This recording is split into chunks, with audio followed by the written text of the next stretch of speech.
Hi, I'm Christina from Alpha 91.3, and I'm with a man. Oh my God, he's a legend. Sometimes he plays drums, sometimes he plays guitar, and sometimes he tells stories, but he always inspires just being himself. Dave Grohl, how are you, Dave? What's up? Hi, how are you? Good. I mean, I heard that you're in New York for a promo day of Fresh Potics, right? Oh, and something about Saturday Night Live. No, we're here for Saturday Night Live. Fresh Products, that was the big part of my career last week, and now that's over, and now I'm moving on. I'm still drinking coffee. Fresh Products doesn't work. It doesn't work.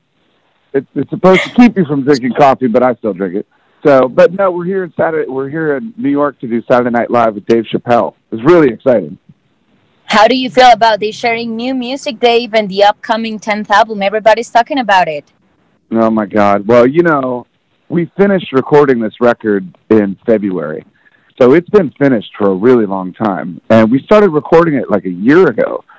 And when we were making it, we were like, man, let's make a really cool. It's our 10th record, 25 years.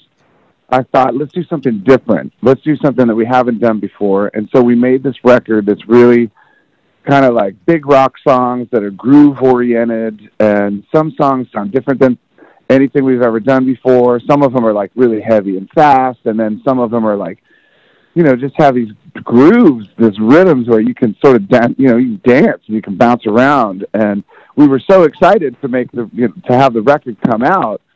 And then, everything stopped and everything shut down. And so we've been waiting and waiting for like 6, 7 months to try to find the perfect time to put out the record. And finally, we thought, okay, this is the time, because it's time. Like, people need music. People need happiness. People need joy.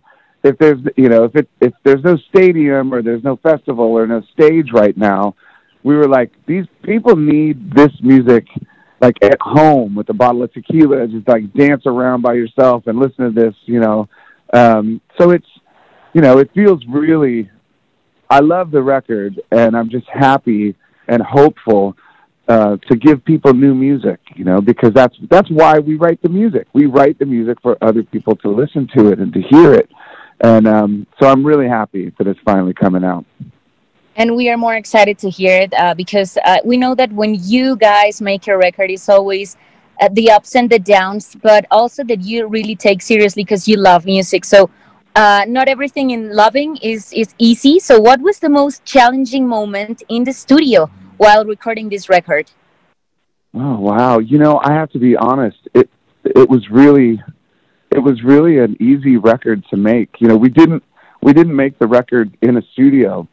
We made the record in this really weird old house in my neighborhood, and we built a studio in this old house. And so it was a really fun experience. Like, I would be in the kitchen making everybody dinner, and then Taylor's upstairs doing the drum track, and then the guys are doing guitar tracks in the living room, and then I go up and do a vocal in the bathroom, and like, it was just kind of like we had this whole big weird house to ourselves. And I think that probably the hardest part was deciding what songs not to put on the record, because the record is 9 songs. So we wanted the record to be short and sweet and have every song serve a purpose. And so we recorded maybe, 12 or 13 songs, and the hardest part was deciding which ones not to put on. But everything else, man, I mean, like this new song, Shame, Shame, we recorded that song in a day. I mean, we started in the afternoon, and by the end of the night, the song was just done. So a lot of them were really simple. And it was, I loved making records, and I love the experience of being with my band, and they're my best friends, and we love to play together. So when we make a record, it really is, it's a really happy experience. I don't think any of our records has been a difficult or bad experience. Some of them are maybe a little harder than others, but this one was easy. It was fun too.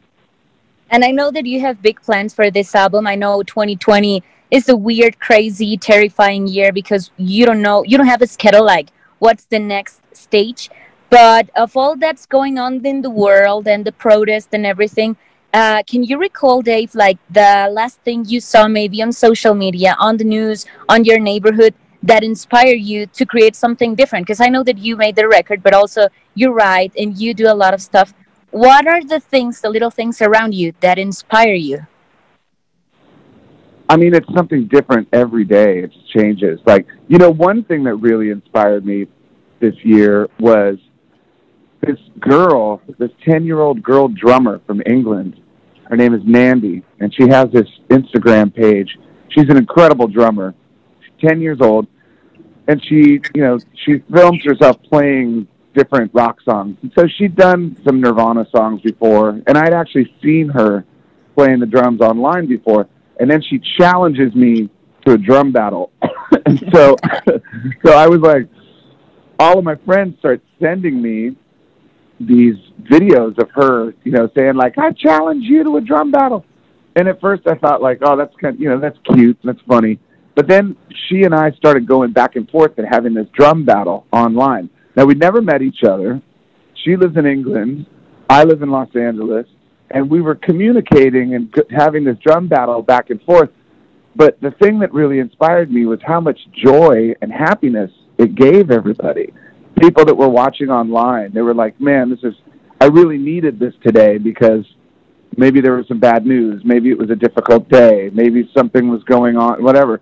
But for 3.5 minutes, you watch this drum battle between me and this kid, and it brings you happiness. Like you smile, And so that really inspired me. I thought, okay, well, from now on, since I can't go on tour and I can't go touch the people and I can't go out and get on stage and things like that, I have to find new ways to bring people happiness and joy like every day. So, because that's what the world needs right now. That we need people have to have hope and happiness and joy. And that's what we like to do with our music. So we got to find new ways to do that. That really inspired me a lot.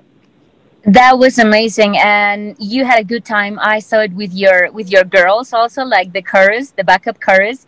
And also, Yeah. I heard an interview, Dave, where you said like one of the biggest moments for you in this year was listening and watching your daughter Violet singing in front of Amy Winehouse's mom. So Oh, can yeah, that's you, right. Yeah. if you could put like another big moment of this 2020 in a time capsule so you can keep it forever, what would it be?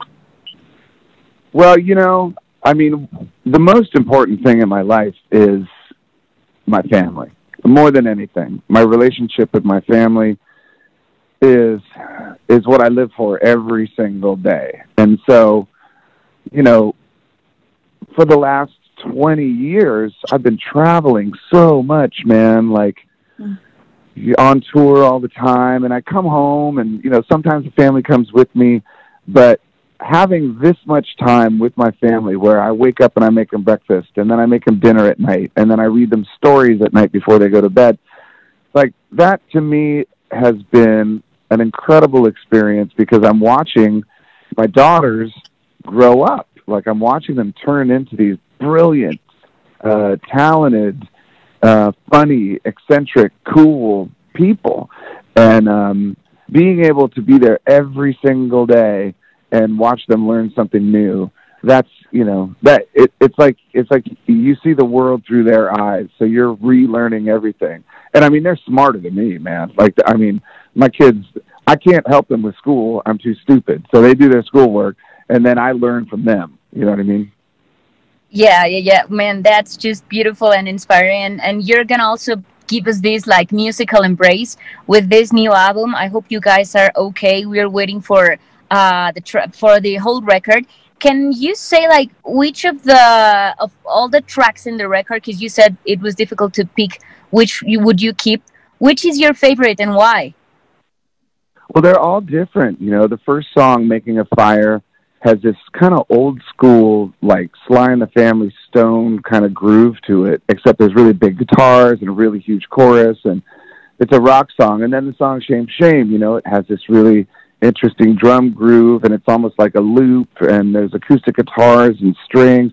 And then there's the song Cloud Spotter, and that song is like, it's like this dance beat with this with this chorus that almost sounds like a death metal band, you know. And then there's a song called "Waiting on a War." You know, "Waiting on a War," that's probably one of my favorites on the record because I wrote that song when I was young. I grew up outside of Washington, D.C. And when I was a kid, like 10, 11 years old, my biggest fear was that we were going to have a war. And so I would have these dreams of like missiles and soldiers in my yard. And I was really scared that we were all going to die in a war.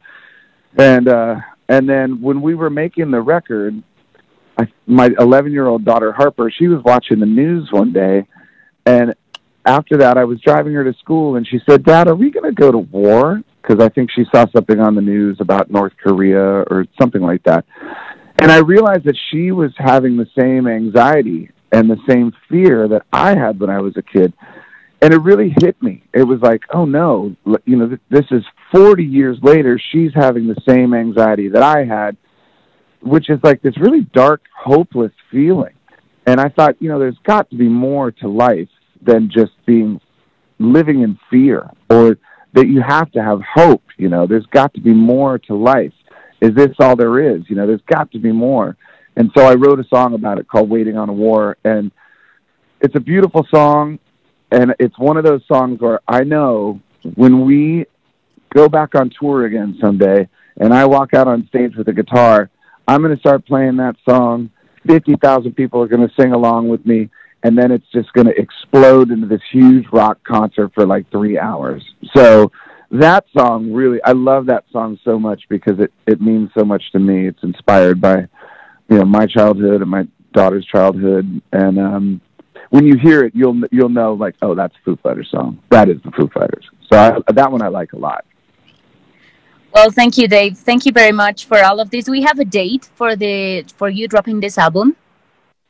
Yeah, it's in February. I can't remember. I think it's February 6th, maybe February 5th, but it's in February. But until February, we're going to be letting pieces out here and there, so we'll build up to the release of the record. And I mean, we have all these other projects that we haven't told anybody about, so we've been working for a long time to prepare for this. So there's like project after project after project. So from now until the record comes out, there's going to be a lot of Foo Fighters stuff that you'll hear and see. Yes, thank you. Thank you very much, Dave, and we can wait for that to happen. And meanwhile, we'll keep listening to the singles, to Shame Shame and everything, to put it on a pandemic playlist. And as you made it for the Atlantic, maybe something that we needed, like a bomb for all of us, like Here Comes the Sun, but in the Foo Fighters style. Thank you, Dave, for your time. All right, thank you. We'll see you soon, I hope. Yeah, so see you soon here in Mexico. All right, take care. Bye. Bye. Bye, Dave.